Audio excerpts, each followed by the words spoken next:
Not surprisingly today, the White House gave itself high marks for its own treatment of what many voters say is a key election issue, the battle against drugs. The White House Drug Abuse Policy Office released a report detailing the accomplishments of its national campaign. According to the report, there has been a 50% drop from 1978 to 1983 in daily marijuana use by high school seniors.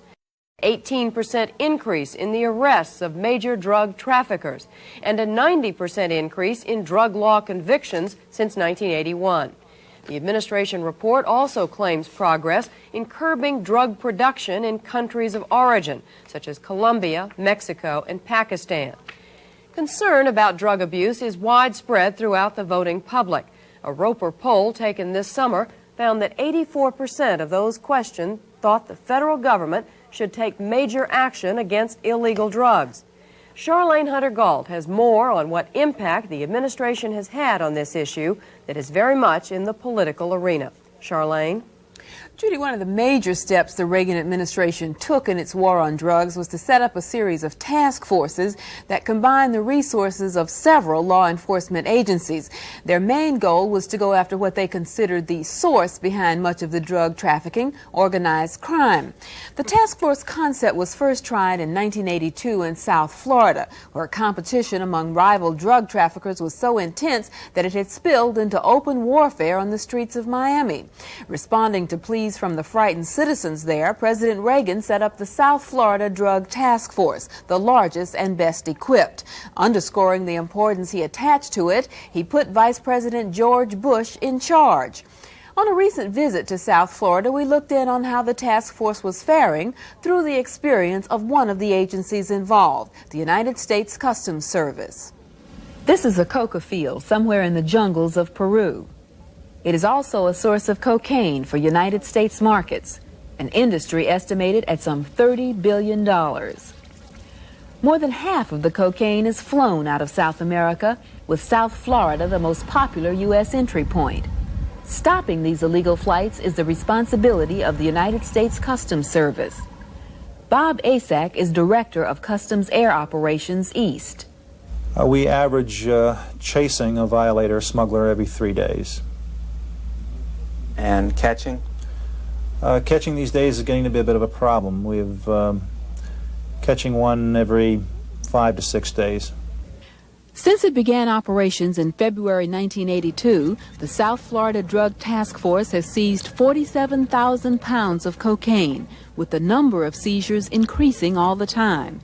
Yet the street price of cocaine this summer was about half what it was a year ago, indicating that supplies are even more plentiful. Stopping smugglers has become a game of wits, with each side growing more sophisticated. Coast Guard Admiral Richard Quironi is the coordinator of the task force. You don't see the Wild West anymore in South Florida. What we have is, we still have the drugs coming in, unfortunately, but we've made great strides and inroads in not only in interdiction, but in investigation and prosecution. The task force represents a joint effort by several federal agencies and is the showcase of the Reagan administration's war on drugs. But it's Customs, along with the Coast Guard, that provide the first line of defense. That defense was greatly strengthened last year when Customs began tapping information from Fat Albert, an Air Force aerostat or radar balloon tethered at Cudjoe Key, Florida. Smugglers used to be able to fly under standard radar, which is aimed at high-flying commercial and military aircraft. Fat Albert's radar looks down, so it can spot low flyers as well as boats. We compare this data with the FAA's data. If that individual is legal, he should be on the FAA equipment. Gene Wilcox, a supervisory air officer with Customs, says the establishment of the South Florida Task Force has made his life a lot easier. We haven't had a struggle as much. More money has been available to us. We've gone from one FAA console with very few radios to 2 FAA consoles, aerostat balloons, an increase in personnel. Prior to this administration, we didn't have radar operators. We had law enforcement personnel, gun carriers, manning this facility. We don't have the personnel at this time to man it around the clock 7 days a week, but we're trying to reach that point. In fact, the scopes are normally manned only 8 hours a day, 5 days a week. Since 1981, Customs has also called on help from military radar planes. These Marine OV-10s and the Navy's E-2Cs are now being used on a limited basis to support Customs detection efforts nationwide. When the detection units are operating locally and operating in conjunction with the effort, we have an excellent sample of what's going on. We have significant low-level coverage over a wide area, and we can then measure and mark what's going on. Customs is supposed to have access to the Navy radar patrol planes 50 hours per month, national security permitting, but a Customs Service survey done a year ago shows that the actual hours are far less. These Black Hawk helicopters, on the other hand, have been loaned to Customs by the Army. They are fast, carry extra fuel for long range, and have dramatically increased Customs' ability to seize and arrest smugglers once they land. The new equipment and the attention focused on South Florida by the Vice President's task force have forced smugglers to change their way of operating. These days, for the folks that we detect, 3/4 of them are airdropping or landing in the Bahamas and transshipping their loads then to small vessels. Like a Bahamian. That's a doper boat, I know it. So the amount of air traffic coming directly into South Florida is dramatically reduced. The Vice President's task force has caused many airborne smugglers to avoid South Florida entirely and fly up the East Coast or west along our southern border. That's both good and bad news. Congressman Glenn English, a Democrat from Oklahoma, heads a House subcommittee that's been investigating progress in the war on drugs. This increased deterrence, I think, is going to push the drug smugglers into taking greater steps. They're going to have to try to fly farther, go further out. They're going to have bigger aircraft to do that. They got to have bigger runways to land on. It complicates the entire process for the smuggler and makes it much more difficult. I think it also will discourage a large number of the amateurs, people that are in to make a quick buck. I think those people are just going to find it to be far too dangerous. How dangerous is obvious in this infrared videotape. The voice you hear is that of a Customs pilot pursuing a smuggler trying to make a night landing near Savannah, Georgia. I'm not going to try to maneuver with him here because there's just too much crap going on. Yeah. He crashed. He crashed. Turn his lights out now. He just crashed. Did he crash? He's crashed. He's crashed. There's the fireball. There's the fireball. The bad news about smugglers avoiding South Florida is the fact that no other region has the resources to fight the problem that they have.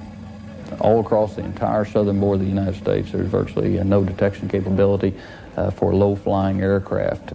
Even if a region is able to detect an incoming smuggler, they would be hard-pressed to try and intercept him. The Customs Service would have less than half a dozen aircraft that would properly fit the definition of a pure interceptor, namely having the speed, the range, and the endurance, as well as being outfitted with the proper radar equipment to be classified as, in fact, an interceptor. If Customs is ill-equipped to stop smugglers, it may be because Republican and Democratic administrations over the past 10 years have consistently opposed increases for its air and marine programs. President Reagan's 1984 budget requested an additional 225 Customs positions for drug task forces, but it also cut 2,000 positions from Customs as a whole. Congress has voted to restore most of them. It was also Congress, led by Representative English, that gave Customs those Black Hawk helicopters, use of the Cudjoe Key radar balloon, and a second balloon. And it was Congress again that recently provided Customs with its own radar patrol planes. Well, really what I think that we're looking at is our two priorities that are clashing. You've got on one hand the priority not to spend any more money, tight, austere budgets. The second is the pronounced public priority for the war on drugs. And what I think the results are is that it's a real mix. Where are you coming from? ¿De dónde viene? What we have is if it costs more money, well then you can't do it. There is going to have to be a decision made as to the priorities of the war on drugs, whether it really is a top priority. For two different assessments on the progress of the Reagan administration's war on drugs, we have Carlton Turner, head of the administration's drug effort, and Congressman Charles Rangel, Democrat of New York, and head of the House Select Committee on Narcotics. Mr. Turner, starting with you, is the war on drugs still a top priority for the Reagan administration? Definitely it's a top priority. It has been and it will be. You have the President, the Vice President, the First Lady, you have cabinet members. Never in the history of this country have we had such high-level involvement as we have in the war against drugs. It's a full court press. It's not going to be one just with interdiction. It's not going to be one with just law enforcement. It's got to be one with international aspects, the law enforcement aspects, the aspects here taking the customer away from the drug. And it's got to be a united effort by all of America. Mr. Rangel, Congressman Rangel, you see it that way? Is it still a top priority from where you sit? Well, I don't think that we have an effective priority either on the domestic or the foreign policy issue. Let's take the foreign policy, because the only way really to get at the core of this problem is to make certain that those drug-producing countries understand that it violates our foreign policy for them to continue to export tonnage of opium, marijuana, and heroin into our country. But have we heard a major address from President Reagan on this? Absolutely not.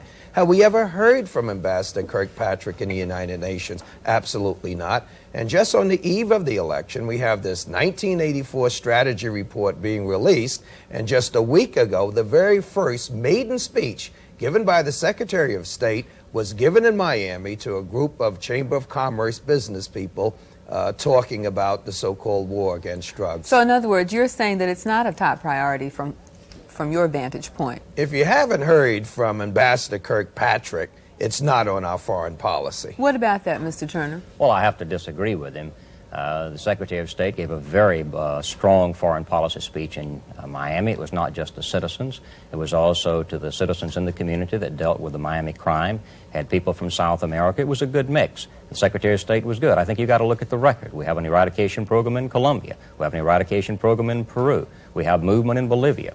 We have a movement in Belize, an eradication program last year in Belize. President Zia has declared war on drugs. So you look at that, and I think you are seeing a very positive approach. Well, let me just ask you about the point that was made in the tape piece we just saw, that the price of cocaine, for example, is half what it was a year ago, indicating that there's far more availability of it in this country. Is that an effective interdiction? I think you have to go back and look at when we set up the National Narcotic Border Interdiction System, and before that, the South Florida Task Force, the 12 organized crime drug law enforcement task forces. In October 1982, we made the statement, it's going to be 18 to 24 months before you're going to see any positive movement.